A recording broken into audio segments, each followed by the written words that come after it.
Focal Online TV is located within a Tobo Village community along the Japanese Highway. Tell me more about the platform. This platform, called Focal Online TV Daily Edition of Inside the Print Media, does not encourage any form of dialogue between the viewers and the presenters. Oh, you mean nobody calling there? No, you can't call on a show. Let me talking out like when we're no calling there. So all you can do is you will listen to the news, and they can also encourage you to buy the newspaper to listen to the news in details. But do you do viewer recognition at times? Oh yes, we do viewer recognition. When you are watching, we notify you, and sometimes we even appreciate you on a show, telling you thank you for always following us.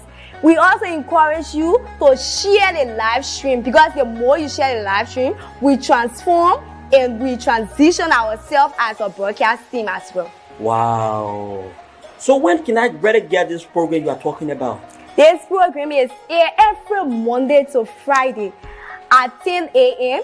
to 10:45. The program runs for 45 minutes.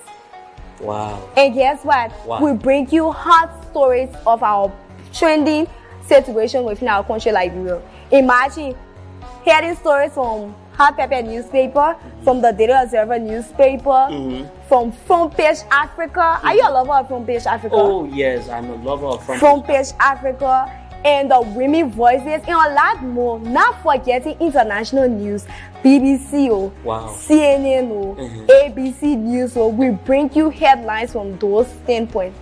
Wow, that is very, very, very amazing. So we say, join us every day on the daily edition of Inside the Print Media at 10 a.m.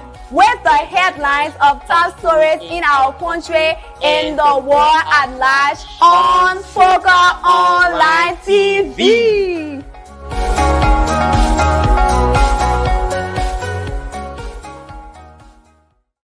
Good afternoon, whatever you are watching us from. This is the Focal Online TV. It's such a pleasure to be here to bring you development taking place in our country, Liberia, and around the world. It's such a pleasure to be here. For those of you who are watching, I want to say good morning to you. Where you are watching from Liberia, I want to say good morning to you. Whatever you are watching from, I want to say good evening, good afternoon. And this is the program, Good Inside the Print Media. My name is K. Lyndon Chogba, and we have a lot of newspapers to bring to you this morning. We have the Front Page Africa newspaper, we have the Daily Observer newspaper, we have the New Dawn newspaper. Lastly, we have the Hot Pepper newspaper.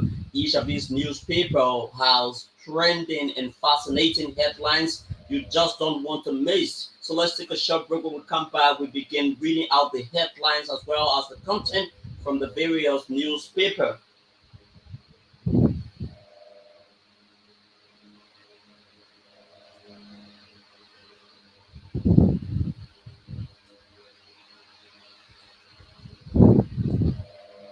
Let's take a short break.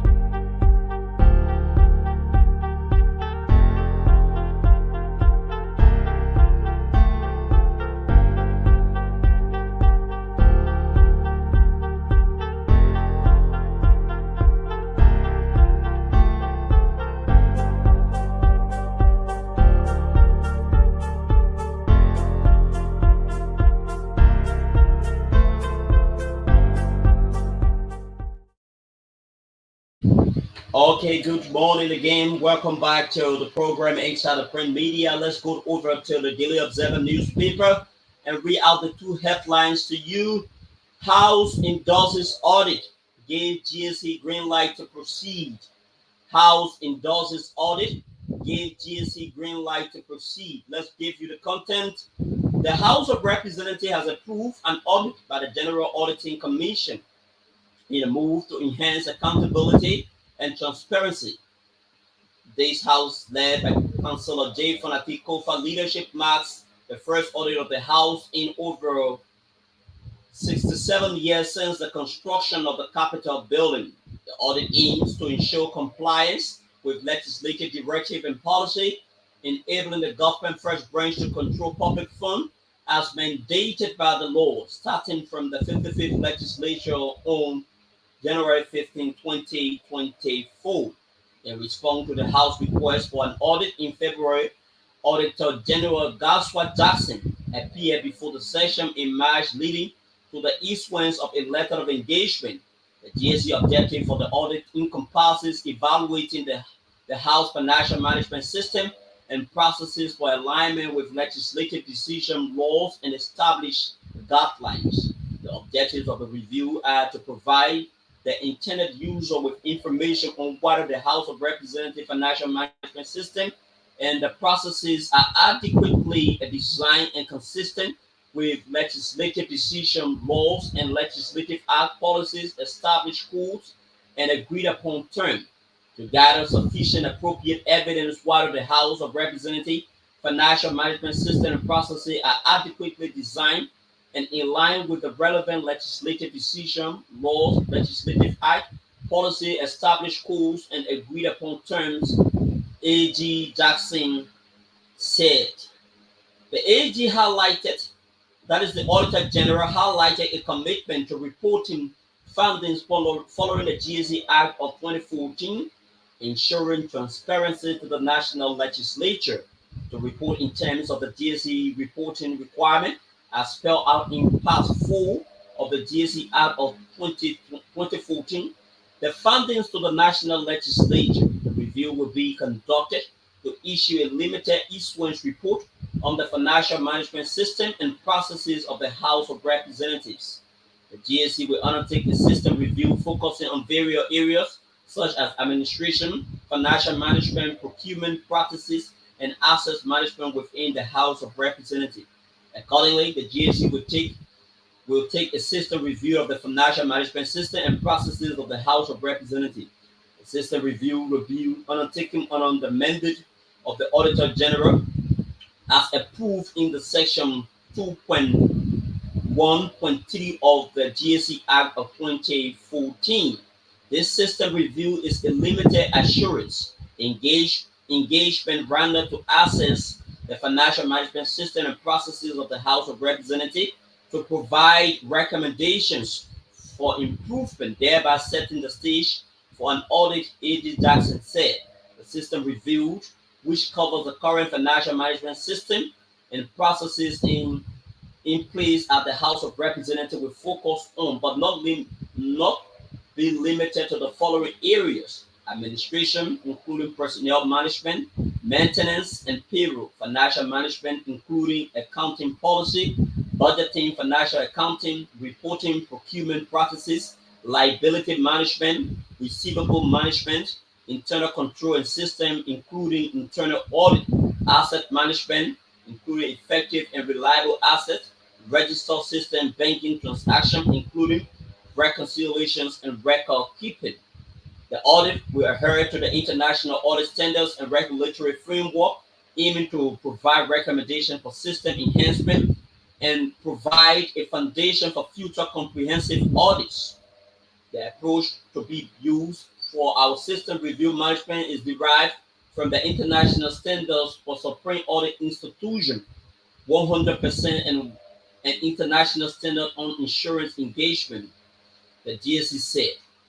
Other main audits or review of historical financial information and from legislative decision laws, legislative act policies, and established rules such as the PFM Act and the regulation PPCCI and regulation Civil Service Standing Order Decent Work Act 2015, Committee of Sponsoring Organization of the Trailway Commission, control objective of for information related technologies and policies and procedure identified as criteria relevant to evaluation.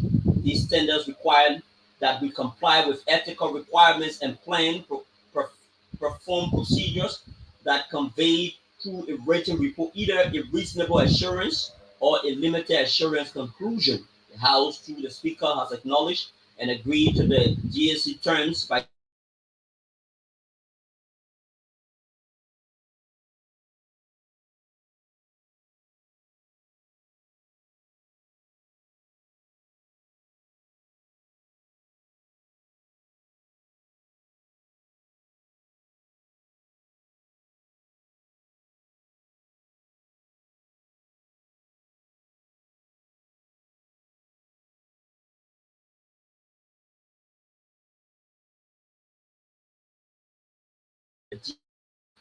or the system, which is a day to be announced by the GAC.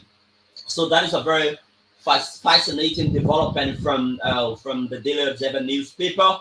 House has agreed to be audited. The House of Representatives has agreed to be audited. Let's go over to another headlines on the Daily Observer newspaper. Independent National Human Rights Commissioner faces probe over 30-year-old man's death. Independent National Human Rights Commissioner faces probe over 30-year-old man's death. The Liberian National Police is set to investigate Independent National Commission on Human Rights Commissioner Mohamed Famoulet in connection with the death of Prince Road, a 30-year-old man found deceased in police custody, following an internal inquiry by the Independent National Human Rights Commission. Councillor Famoulet, despite not being a police officer, has been implicated in Prince's death, as per Councillor Dempster Brown, chairperson. The incident occurred recently, a day after Commissioner Famoulet personally brought Prince to the Salam police stations in Monrovia following an arrest. Brown has argued that the Ministry of Justice to conduct a thorough investigation into the circumstances leading to Prince's death, questioning those involved from the initial arrest to the tragic outcome. Family members of the deceased on April 17 staged a peaceful protest outside the Independent National Human Rights Commission office, holding Independent National Human Rights Commissioner Mohamed Famoulet accountable for the circumstances leading to Weru's death. Despite the family's allegations against Famoulet, he denied any involvement in the man's demise. The family accused Famoulet of orchestrating the situation that resulted in Weru's death while he was detained at the Salam's police depot. The incident took place on Friday, April 12, 2024 at 11 p.m. while the suspect was in the police holding cell. The deceased was detained after being charged with theft by deception. It is alleged that he extorted $200 United States dollars from the complainant, promising to repair his vehicle. However, he reportedly failed to do so since the 1st of April 2024. But citing the need for legal oversight, the Independent National Human Rights Commission chairperson Brown stated that the commission will collaborate with civil society in monitoring the investigation until its conclusion. During a recent press briefing, Brown recounted the event that led to the investigation, emphasizing the role of the commission's families in Prince's detainment and subsequent demise. I ordered the director of complainants, monitoring and evaluation to visit the police station, Brown noted. After the visit, he said the team informed him that on Friday, April 12th, Prince was taken to the Salam police station by Commissioner Famoulet. Brown further indicated that Officer Alfred Sudu, the commander at the police station, informed the Independent National Human Rights Commission team that during the afternoon hours of the day, Commissioner Famoulet took Weru to the stations in the commission's vehicle marked with plate number 1LB 3609, inscription GSA INCHR 02 -5. Commissioner Famoulet informed the police that Weru received from him $200 to repair his vehicle, but each time he made an effort to get to him, he couldn't find him. Brown quoted his team findings. The deceased was detained on Friday and on the morning of Saturday, April 13th, but the police commander informed us the next day that the deceased allegedly committed suicide. Prince's brother Edward Weru and other witnesses provided accounts of the event leading to Prince's detention, highlighting the concern about the handling of the case, especially regarding Commissioner Famoulet's action. The Independent National Human Rights Commission, in line with human rights principles, and emphasizes the importance of safeguarding individual rights while emphasizing the need for transparent investigation and accountability in such strategic event. Meanwhile, sources at the Liberian National Police told Daily Observers on Monday that investigation into the circumstances leading to Weru's death are currently being investigated. The police sources, however, failed to name those who are under investigation. As the investigation unfolds, The Independent National Human Rights Commission seeks justice for Prince family and a thorough examination of the circumstances surrounding his demise, underscoring the imperative to uphold human rights protections in all circumstances, particularly within state custody. So this, with that being said, this is how we move over to the New Dawn newspaper. Supreme Court decides on 10 case Wednesday. Supreme Court decides on 10 case Wednesday. The court decision is crucial in addressing disputes surrounding the current administration attempt to appoint new officials in tenure positions and may claim that some tenure serving officials from the past government engaged in active politics. Liberia's Supreme Court will render its decision about tenure positions in government this Wednesday, April 24, 2024, and gave opinions in other cases. The court has for several weeks been hearing multiple petitions filed by some officials who have accused the new administration of removing them from their tenure position. Part 5E of the Code of Conduct disallows all presidential appointees from engaging in political activity, canvassing, or contesting for elected offices. Section C of the same provision prohibits presidential appointees from serving on any political party or independent candidate's campaign team. The officials challenging their removal from tenure position are the chairman of the Governance Commission, Garrison Yelu, Regina Nangwe, Director General of the National Lottery Authority, Edwina Zakwa, Chairpersons of the Liberia Telecommunications Authority, LTA Professor Wilson K. Tape, Executive Director of the Environmental Protection Agency, EPA Wilson Tape.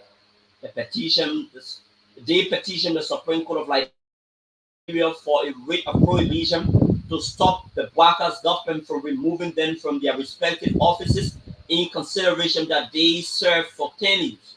Report said Chief Justice Yanin AU has said judgment in the cases will have significant implication and are eagerly anticipated by the parties involved in the public. According to the report, the decision will be pivotal in shaping legal interpretation and providing clarity on the issues presented in this petition for a writ of prohibition.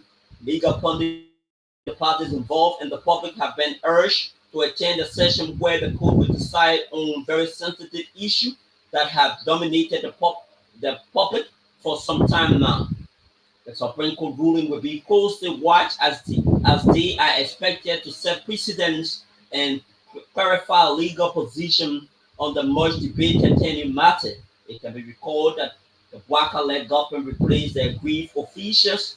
The government contended that those removed from the office violated their tenure when they openly and actively campaigned for the former ruling coalitions of Democratic Change, CDC. The Bwaka administration said that the officials' actions violated the Liberia's Code of Conduct, although the affected official denied the allegation. Consequently, the aggrieved tenure of officials ran to the Supreme Court for relief and interpretation of the tenure law of the land. With this being said, this is how we move over to another headlines. Police brutality leads to death. Family demands justice. That is another headlines from the New Dawn newspaper. Police brutality leads to death. Family demands justice. Family members are seeking justice for their dead relative, 46-year-old Augustine Yapawo Freeman, who died following police brutal assault recently in Painesville. Report says late Augustine did not commit any crime but was unmercifully beaten by 7 police officers, leading to his sudden death late Wednesday, April 17, 2024. He reportedly died upon arrival at the ELWA hospital in Painesville after the brutal beating received from the police officer. The sad incident occurred in the second community around Onions Bilingual International School System near 72nd Junction, Painesville. The late prince was uncle to a man identified as James Webman, commonly known as Papio, who came to his house to sleep after conflict ensued between him, James Webman, and his girlfriend Ruth David, on the morning of Wednesday, April 17, 2024 at about 2 a.m. However, women, a niece of the deceased, narrated to the New Dawn that the late Augustine Yapaul Freeman was allegedly manhandled unmercifully by several unnamed police officers from Zone 9 Police Depot in Jacobtown, Kingsville. Howard explains that on April 17 at 2 a.m., while they were asleep, seven officers of the Liberian National Police allegedly broke into their home of the late Augustine Yapaul Freeman behind the Onans International Christian School in 72nd Community and beat him and his nephew, James Bremer, for unknown reason before handcuffing James and taking him away on motorbike to the Zone 9 depot while Augustine was left lying on the ground helplessly. She details that her late uncle, still in pain after the police had left the scene, tearfully told her and other relatives, including some neighbors, that it was because he took James in at his residence. That is why the police flogged them. According to her, the late Mr. Freeman had details that before his death, James Wayman Allah's Papi had come early Wednesday morning knocking on his door to spend the morning with him because there was a conflict between him and his girlfriend Ruth David. While we were sleeping, when the officers came at 2 a.m. and we heard the sound, few persons came outside and one was me, who heard the sound at my uncle's door. And before I could leave my room to come, the police drove out on the motorbike with my brother's handcuffed while my uncle, Mr. Freeman, was lying helplessly, she narrates. Howard continues that when the day broke, the late Augustine told her and other neighbors that he was experiencing severe pain from the beating by the police and needed to be taken to the hospital early. It was by then he started breathing bit by bit and he was rushed from one clinic to another, first to the Afro Medical Clinic and later to the Lofa Eye Clinic in Jacobtown Benson Hospital in Duper Road, but they all rejected him, so we took him at the EFW hospital where he was pronounced dead upon arrival. They have killed him. He bleeds to death with foam oozing from his nose. Police are evil and wicked. They kill an innocent man and we need justice, she laments. Fatu Women, mother of the deceased, was speechless but told reporters, journalists, you see it all. The police have killed my son. What has he done to deserve being killed? They beat him to death. Hey God, my son, justice, oh justice. Police spokesman Moses Carter confirmed the incident and said that the Liberian National Police is investigating the situation. Mr. Carter did not provide detail about the officers involved, but refuted the claim that they were seven police officers at the Jacobtown Police Depot. According to him, there were death has sparked outrage in the community as residents are demanding a thorough investigation into the incident so that justice may be served. Many are calling for the transparency and swift action to address police misconduct and protect the rights of citizens. At the same time, Montserrat County District 5 Representative Priscilla Copo has vowed to pursue the case to ensure the perpetrator are brought to justice. The body of the late Freeman has since been deposited at the Abraham Rabba Funeral Home opposite Stephen Trouble Estate. With this being said, this is how we move over to the front page African newspaper. Ethnic rivalry overshadows merit in Nimba senatorial by-election. I will read that headlines again. Ethnic rivalry overshadowed merit in Nimba senatorial by-election. Senatorial by-election scheduled for Tuesday, April 23, 2024 may turn out to be more complex than previous elections in the county, where the outcome were largely predictable. This time around, there are several intricacies that may leave the dissenting voters thinking deeply before casting their votes. Its complex nature stems from the key theme on which the campaign has been centered and upon which the elected decision will be based today. The theme includes ethnicity and Senator Prince Johnson's support for unity for People Unification Party candidate and District 5 Representative Samuel Koga. Senator Koga, Senator Johnson rather, Senator Johnson of the Gio tribe has scored a hat trick of 9 years at the Senate, an equivalent of 27 years, and he is regarded as the political godfather of the county. In the highly divisive senatorial by-election, the BKF issues that have dominated the campaign loudly and in whisper are possibly not merit, capacity, on track records of a candidate for ethnic inclination. The campaign colorations have depicted a tribal political fight between the Gill and the Manon, two political populous tribes in the county. There are two Manon candidates in the race, Yan Tuan of the Unity Party and Armstrong Boas independent, while there are also two Gill candidates, Representative Koga and former Nima County Senator Thomas Groupie independent candidate. Representative Koga in a close contest with Taiwan. Discussions regarding how the Gill tribe is occupying two senatorial slots for the county have dominated political discussions in recent weeks. Some Manon residents argue for a division of the senatorial post between the two major tribes, highlighting the need for a balance in political representation. It's a Garrison Wanton Township of Wave Repaid Electoral District 5, Upper Nima County said the issues of ethnicity in our county during election is not good.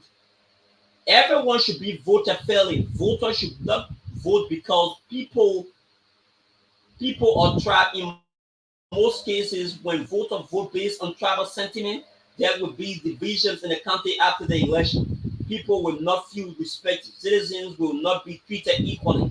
This county belongs to every one of us. So citizens should vote people who are able to build and unite the county, not because of tribal sentiment that will destroy the county.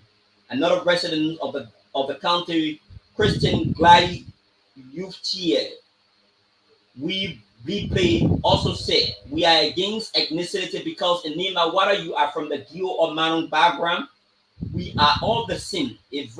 If citizens vote based on tribal sentiment, our country will not be built. For example, Nima County has produced the Vice President Jeremiah Kun, who is from the Gio background. If we preach the issues of ethnicity, what will become of another person who will want to become president from Nima County? If the president is not supported by the Manon settlement, if in that case the county will be divided. So the citizens of Nima County should not vote on tribal basis. Citizen voting based on tribal sentiment can bring bad feelings to the other tribe, especially the minority tribe. So we should vote beyond ethnicity. Taiwan's obvious strategies have been visiting Wiwon, Jia Statutory District, Zhou, Jia Statutory District, and Chapete Statutory District, populated areas owned by Gios in an attempt to outshine Kogas and Senator Johnson. However, Taiwan's greatest challenge will be the frenzy that was greeted Senator open support for Koga because of the Unity Party persistent stand for a war and economic crimes coach. Senator Johnson is among those who face prosecution if such a court is instituted in Liberia. He says the push for the court is a targeted move against him. This is also the general sentiment within the Geo-speaking populists that in the spirit of punishing the Unity Party in Taiwan, it is unfair that they support Koga. It is fair that they support Koga, whom they see as a unified. Senator Johnson and his entrenched political gossams, Vice President Jeremiah Kun, appear to be at war over their choice of candidate in the election. Senator Johnson supports Representative Koga, while VP Kun has declared support for Taiwan. Unlike other disagreements between Vice President Kun and Senator Johnson, which are often shrouded in secrecy, the written battle between the Nima County and Vice President has since snowballed into a major discussions in the country and could affect the outcome of the election. Nimbadians, in the characteristic manner, are deeply divided on who is right or wrong, but not for sole political pundits and victims of the betrayal. For them, the vice president has cut off the golden hand that fed him. Vice President Kun, a rise in politics since 2011, owes much to Senator Johnson's support. It was Senator Johnson's support that paved the way for the re-election as representative in 2017, and similarly, he campaigned for Vice President Kun in 2020 to become senator at the expense of his political ally Thomas Groupie. Senator Johnson, in an extensive interview with local radio station, has explained reason behind his face-off with the Vice President, Senator Senator Senator Johnson, who initially said he didn't want to talk about the matter, later declared, "Give a man his power and money. That is when you will know the person. If you have not given a man power and money, don't say you don't know the person. He may be your friend and he may be your son, sister, or mother, father. I don't want to go into that." With this being said, this is how we will skip over and go over to another headlines on the front page African newspaper. I enjoy the confidence of the majority. I enjoy the confidence of the majority. Speaker Kofa dismisses rumors of plot for his removal. I enjoy the confidence of the majority. Speaker Kofa dismisses rumor of plot for his removal. House Speaker Jay Fonati Kofa has downplayed speculation that the ruling Unity Party is orchestrating a plan to remove him as Speaker of the House of Representatives and replace him with their favorite candidate Richard Nangwekung, Montserrat County District 11. Following a meeting in Toppenberg, Bomi County on Sunday, President Joseph Gilman Bwaka and top officials of his cabinet met with members of the Unity Party Alliance in the House of Representatives. Speculation have arisen that the gathering was intended to strategize on gaining majority support to remove the speaker. But responding to Front Page Africa's inquiry, Speaker Kofa stated that while he cannot speak to the Toppenberg meeting, he continues to enjoy the confidence of the majority of his colleagues. In order for the government to work and coordinate branches of government should work together. We all must work for a Liberian agenda, not a partisan one, says Speaker Kofa. Extended and demonstrated the executive branch that we are prepared to work on the Liberian agenda, which is the arrest agenda, and people voted for. Beyond that, I cannot characterize what occurred in Bami, but I can assure you that I continue to enjoy the confidence of the majority of my colleagues.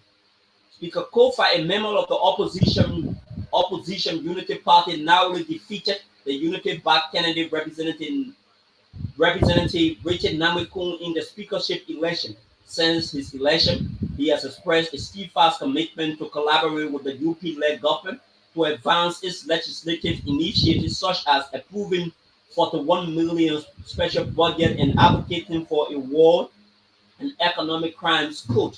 Despite Kofa's commitment, there are unverified reports of the UP-led government financially inducing House Speaker and covertly canvassing to attain the majority numbers to unseat the Speaker.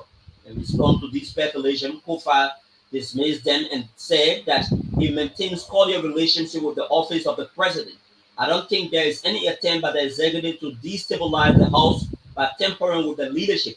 It could be too distracting for the Liberians' agenda. The leadership of the House of Representatives continues to have unfettered and unrestricted access to the presidency. Representative Kun also denied orchestrating a plan to remove Speaker Kofa. He told Front Page Africa that the meeting in Birmingham to rally support for the government address agenda to secure budgetary support. He clarified that the Unity Party is not currently considering challenging for the speakership position, but is focused on engaging lawmakers, especially opposition members, for their budgetary support. A release issued after the meeting stated that a resolution was adopted by the representative for three parties, declaring that the arrest agenda is best suited and is synchronized with the national development demands of our time. They further emphasized the collaboration, consultation in the sense of common purpose as the most reliable and effective means to achieve the arrest agenda. To build support for the agenda, the parties agreed to enlist colleagues in the legislature and other segments of the population. Mr. Cornelia Kratoba, Deputy Minister for Administration at the Ministry of State, was elected as the liaison for coordination and smooth communication among them.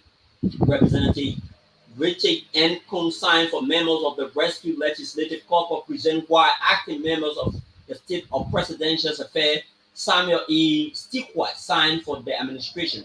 Former Representative Ben Fofana, Unity Party Vice Chairman for Governmental Affairs and International Relations, signed for the Unity Party. So, with this being said, this is how we move over to the hot pepper newspaper. Free Tingle detests Senator Collins' outburst on Minister Grisby. Free Tingles detests Senator Free Tingles detest Senator Collins' outburst on Minister Grisby. The Free Conscious Independent and Objective Tingle of Liberia has described as unreasonable, diabolical, and derogatory and unwillful attempt by Senator Amara Coney to malign and defame the reputation of the Minister of State for Presidential Affairs, Sylvester Grisby. While we encourage separation of power and check and balances between and among the three branches of government as enshrined in Article 3 of the 1986 Constitution of the Republic of Liberia, it is important to note that said checks and balances must be void of spread misinformation. The Free Tingle said in a press release. The release said Senator Amara Coney recent communication to the Senate Pro Tempore Yombikanga Lawrence, in which he made calls for the resignation and subsequent prosecution of the Minister of State Sylvester Grisby, speaks volume of the Senate flagrant disrespect for the rule of law. The Free Conscious, Independent, and Adaptive Tingles of Liberia is shocked and dismayed that Senator Conan will ignore one of his cardinal legislative responsibility of oversight by not inviting the Minister of State, Honorable Grisby, and NASCOP National Director, Mr. Dewart Valambamos, in the first instance before writing and making frivolous call for the resignation and prosecution of Honorable Grisby. What crime has Minister Grisby committed by simply requesting NASCOP to assist through its corporate social responsibility to purchase 5 SUV to mitigate the embarrassment that could have befallen the inaugurations of President Joseph Jomo Boakai due to the shortage of vehicles to convey international guests? According to the release, Honorable Grisby requests the NASCOP violates no law and it is squarely in line with the entity corporate social responsibility. The Free, Conscious, Independent, and Objective Tingles will therefore call on Senator Amara Coney to refrain from acts that have the proclivity of imputing negatively on the image of the Liberian Senate. Without any form of preliminary investigation to establish the fact concerning the purchase of the SUV, by what means will Minister Grisby be prosecuted in the words of Senator Coney? The Free, Conscious, Independent, and Adaptive Tingle of Liberia will use the medium to state for the record the President Vice President made an excellent decision to appoint Honorable Grisby as Minister of State due to his proven record, which speaks highly of their stance on accountability, transparency, and good governing. Finally, the Free, Conscious, Independent, and Adaptive Tingle of Liberia is calling on Pro Tempore Yombikanga Lawrence to return Senator Amara Coney's communication requesting the resignation and subsequent prosecution of Minister Sylvester Grisby because it lacks any basis in fact. With this being said, this is how we move over to another headline. Government begins paying off 700 supplementary employees at the Ministry of State. I will read that again. Government begins paying off 700 supplementary employees at Ministry of State. In a standardized manner, the government of Liberia, under the leadership of Joseph Jomo Boakai, has begun paying off supplementary employees of the Ministry of State who were laid off recently. The payment of the 700 employees whom government said their presence overwhelmed the ministry is ongoing at the Samuel Kayando Sport Complex in Pingsville. They were employed by the coalitions of Democratic Change administration that lost to the Unity Party in the 2023 general and presidential election. According to the Joseph Boakai's led government, the presence of the 700 employees who were on government supplementary payroll for the past 6 years overcrowded the ministry. They were not contract on work and were not properly employed as it relates to the civil service regulation, according to the presidential press secretary Kula Fofana, who spoke to a a brief of who spoke to a beaver of the executive mansion's reporters on Monday. The dismissed employee whose service at the Ministry of State ended on March 31st, 2024, who have been paid off for January, February, and March, but for humanitarian sake, the government is paying them off for 3 months and a half, covering April, which indicates a special package. Fofana said that a vetting team has been set up to verify the supplementary employees before they are paid off. The vetting team is verifying how they were employed and their ID cards. Press Secretary Kula Fofana said she added that not every one of the 700 former employees could take pay because some of their ID cards conflicted with the name they received their salaries on during the previous government, and some do not know where they belong.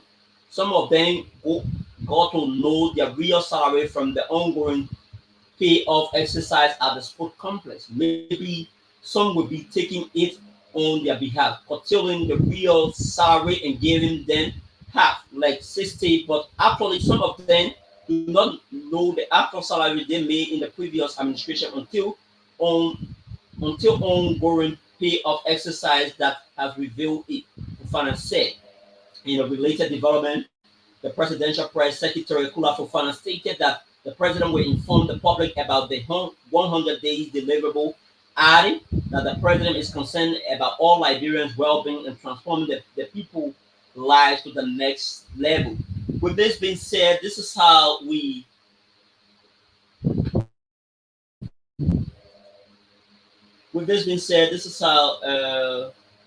begin to recognize all of those who were actually following our live broadcast on today, Rabbit TV. Then what will you do now?